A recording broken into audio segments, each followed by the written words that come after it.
as is true for probably many of us. With me, I have some strengths, and then sometimes my strengths turn out to be also my challenges. One of my strengths is that I'm often really good in situations where I have to fly by the seat of my pants. That's one of my strengths. But the opposite end of that is that sometimes I rely on that a little too much, right? And I end up having to come up with stuff in the spur of the moment. My wife would say that I'm often unprepared. Can you believe that I'm unprepared? Well, today we're not doing something because of a lack of preparation. It may appear that way on the surface. It's not because of lack of preparation. Rather, this is an exercise in a different kind of a sermon. And if you read the newsletter, then you'll know that Deacon Chuck and I have decided, well, I decided and I roped him into it. We're going to do kind of a question and answer sermon where this is an opportunity for you to ask those questions that are on your heart. And we will do our best to try to address those questions and answer those questions and give you some answers. So it's a little different kind of a sermon time, and these questions can be about any different topic. And hopefully, between the two of us, we're going to try our best to be able to give you an answer that hopefully is satisfactory. So that being said, at this time I'd like to invite you to let us know if you happen to have a question on your heart or on your mind. If you raise your hand, we'll give you the microphone. Oh, we've got one right away. I was worried there wouldn't be any takers, so this is good news. This is good news. Yes. Okay, you said any question, but mine is actually related to the gospel today. This gospel passage has always troubled me the most because Jesus is very, very, very, very angry in this one. And it seems like he wakes up on the wrong side of the bed. So what would you say that the actual meaning of this passage is? I've heard different homilies on it, and I've heard different sermons on it and different answers. I was kind of curious what everyone's take on is on this particular gospel, because it's always troubled me. This is actually the one that's always troubled me the most. I love the Gospel of Luke. It's my favorite, but this passage always gets under my skin a little bit. So I could say that the reason we chose to do this exercise today was so that I wouldn't have to address that question, because this gospel is not exactly the most pleasant gospel, is it? And I hope if I end up on one of those teams, I'm on the team of 3 instead of the team of 2. I'd rather be on the team of 3.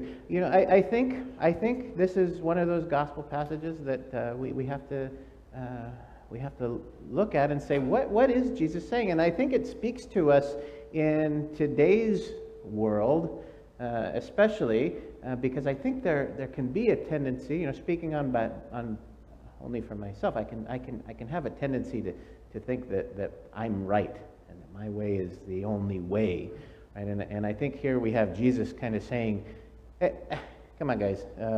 The truth is, you probably think you're right, but this person thinks they're right, and this person thinks they're right, and so I'm right. Jesus is right, and so it's an invitation to look to Jesus and to say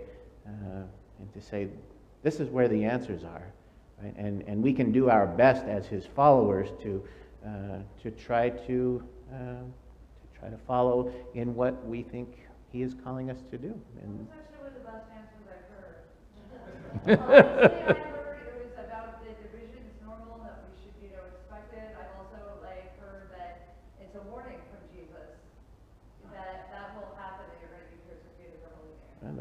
Those could be I'm glad. Those could be accurate as well. Who else? I'm glad. Back in the back, behind you, Tracy. My question is from the first reading, Isaiah. In the reading, there's like a parable about a gardener building a great garden, and then he just expects good grapes to grow, and then instead wild grapes grow. But aren't grapes by their very nature wild? And so isn't it the expectation that a gardener would have to cultivate good grapes? He's put all his effort into building a wonderful garden. It seems like he didn't put any effort into growing good grapes. He just expected good grapes to grow. So isn't it the failure of the gardener, not grapes, which by their very nature are wild?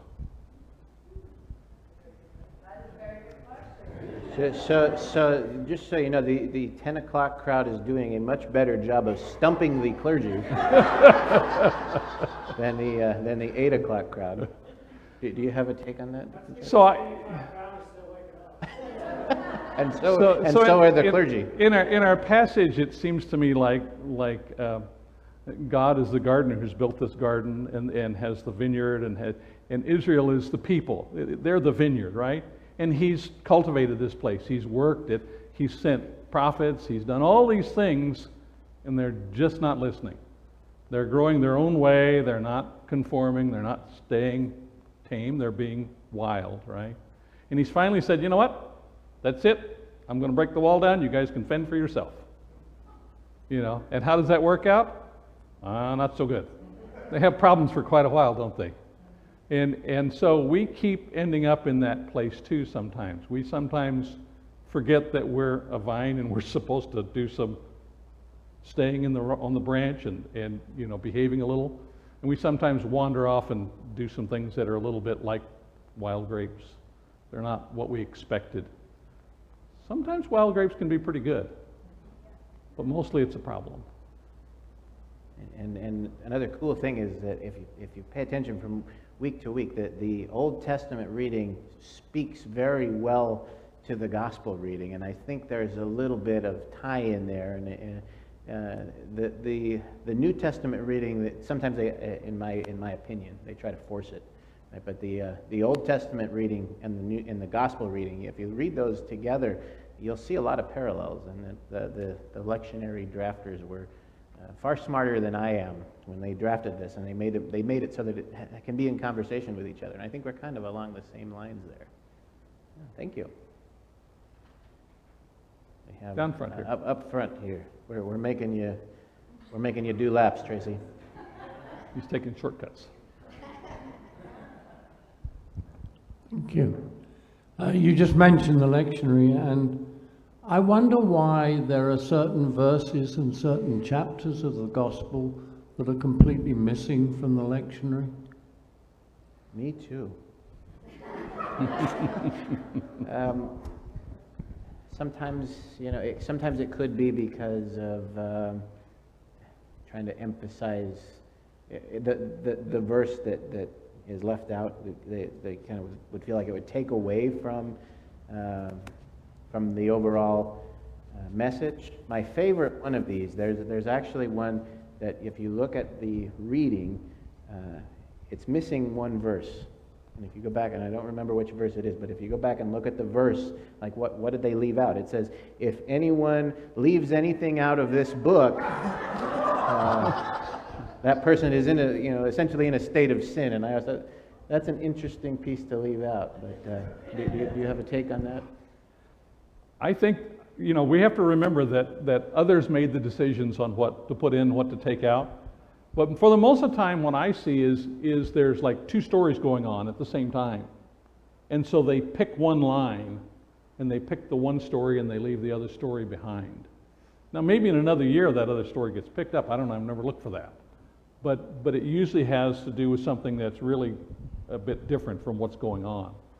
And again, if the lessons are tied together, if there's a gospel reading and Old Testament reading are tied together, and they have a similar story, this other story is not relevant. It's like this sideline is, oh, by the way, I want to talk to you about this.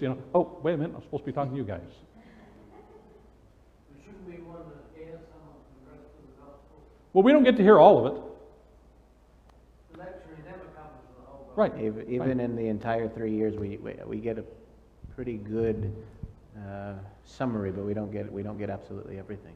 Yeah. But you could read it every week, every day. You could cover the whole thing. Yeah. We have one in the back. We've often had lessons about the Transfiguration and other things where Jesus calls forth the three main disciples, Peter, James, and John. But nobody ever talks about why they continually go to sleep. Is there something in that message in itself that we need to be made aware of?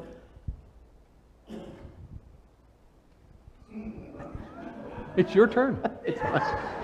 I was thinking this was. Well, this was mine, huh? Yeah, of the stumped faces?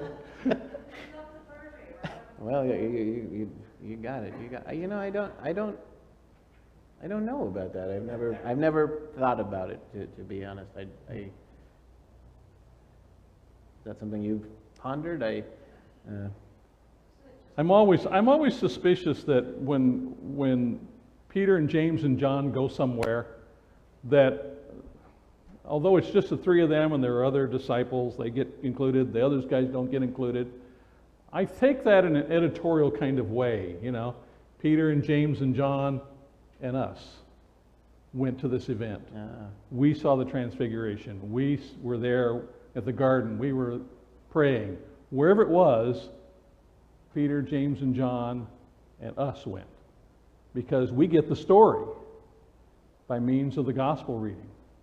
So we hear the story, and I'm presuming that the story is intended for us to be in that place and to have that experience. Now, I don't know about the rest of you guys, but I'm not over 2,000 years old, so I can't quite fit that date range, but I can live it through the gospel readings and through what's selected for us. I also wonder, but when the other apostles are left out, it makes me think of when, the Apollo program and Neil Armstrong and Buzz Aldrin and Michael Collins were the first astronauts to go to the moon, but Michael Collins had to be left behind.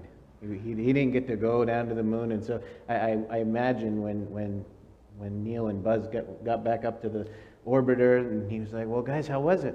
"Oh, it was all right. It was pretty good. It was okay. It's not as great as in here, right?" Yeah. The deacon wears a little towel over his rope cord. Is that to wipe the beads of sweat off your brow? No, actually, this towel is the towel that the bishop gave me when I was ordained. His sermon was on being servants, and as everybody went into the church, everybody going in the church at the Trinity Cathedral received this little small strip of towel, about that long, about that wide, except those of us being ordained. And we were specifically ignored in that process. They handed up, not you, everybody else, And so the bishop is up in the pulpit, and it's cathedral, it's raised and high, and he's preaching this sermon, and he comes down to the floor, and he walks up to each one of us being ordained and gives us this towel as a sign of our servant nature. If you're a server at a restaurant, you frequently find the towel around the arm, right? And so here I am at this ordination service, and I have this towel that I've received, and I do not want to lose it. And so just instinctively I said, all right, the easiest way for me not to lose it is I'll put it here and I won't lose track of it. And so it is symbolic for me. It might not be symbolic for other people. It's a part of my piety. And so that's how the towel came to be. And this is the exact towel. It's not a replacement. I don't wash it very often. I don't want it to die. It's not a really sturdy piece of fabric, But that's the story of the towel. Great. I think we have time for one more. You have a question up here front. Well, you got John over here. He's headed for John.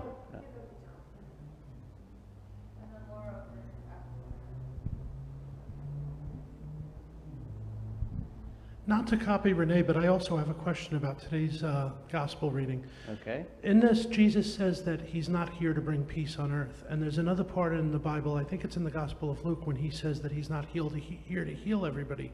And we see evidence in the Bible that with the divinity of God, he can make cripples walk, he can make lepers clear, he can make the blind see. And we know he can do that. As God, he could bring peace on earth. Why does he not? Why is that? Why do you think that that's not his plan, that he doesn't do that this wonderful thing that he's capably able to do? Again, well, you remember I mentioned that Luke is my challenge. and I haven't investigated, because if you look at some of the other Gospels, the message is quite the opposite. You know, that's why I am here. So I don't know why he says I'm not here to be that peacemaker. I mean, I suspect that he's probably trying to stir the pot a little bit and you know, not let us off the hook. You know, not to say, well, now Jesus is here. Now everything, you know, we don't have to do any work. It's kind of a reminder that he's stirring the pot, I think, to put some fire under us, to make sure that we don't just get complacent in what we do. So if he just made peace on earth and cured all the ailments, we would be at a loss for something. I suspect that's where Luke's going with this. That's my. Do you have a take on that? I always figure that only the people who believe that he can heal, are going to get healed. If they don't believe he can be healed, that they can be healed, or he can do these things, then what difference does it make to the rest of them? So he's sent here for a specific group of people, and they're the believers. They're people who believe in Jesus. They believe in God. And at the end of the day, those are the ones he came to serve. Now, he sent the rest of us to go do more work than that. But he came for a specific group of people. And by his actions with that group of people, we're also included again. But it's got to be belief. You know, if we don't believe, then it doesn't mean anything at that point. Not for me, anyway. Well, in the interest of time, I think that's all the time we have for this question and answer session. But here's the thing: we can pick this up starting September 7th.